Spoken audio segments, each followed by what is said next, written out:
ก่อนหักอยู่นั้นเป็นภายเจ็บไว้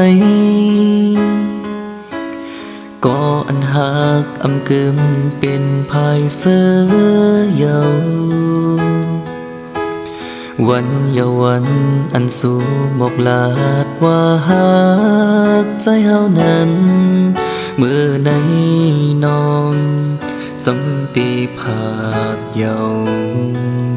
กบสันนาเลน้องเอ๋ยดียันเป็ดใจเจิงในวนขึ้นเมื่อเฮาหักกันจ้องสู่น้องต้อง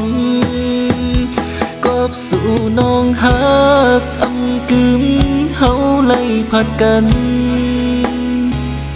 เอาเงินคำเป็นเยอะเลสู่จันจังใจกว่า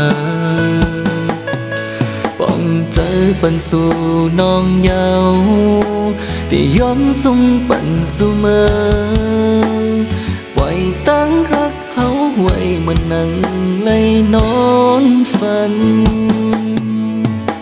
ห้องเมื่อตัวเนื้อฟ้าเล่นเล่าเล่งไว้เจออ่อนปีเฮาอำมนเสือไหล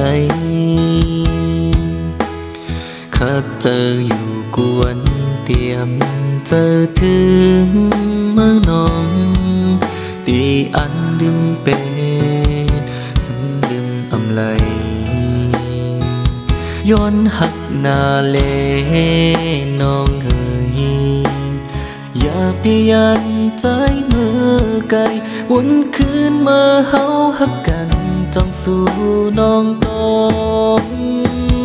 กบสู่น้องหักอำกึมเฮาไล่ฟาดกันเอาเงินคำเป็นเยอะเลสู่จันจังใจกว่าป้องเจอปันสู่น้องเยาที่ยอมสุ่มปันสู่เมื่อปล่อยตั้งหักเฮาไว้มันนั่งเลยนอนฝัน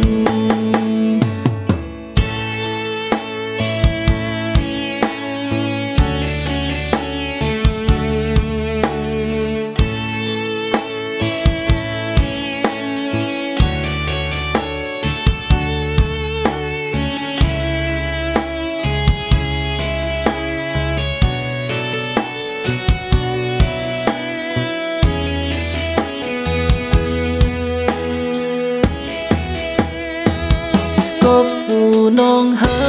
กอำกึมเฮาไล่ฟาดกัน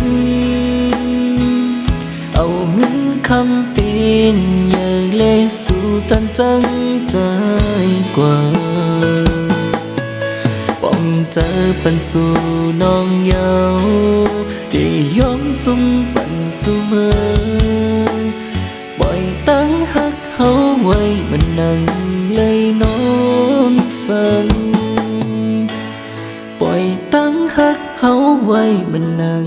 เลยนอนฝัน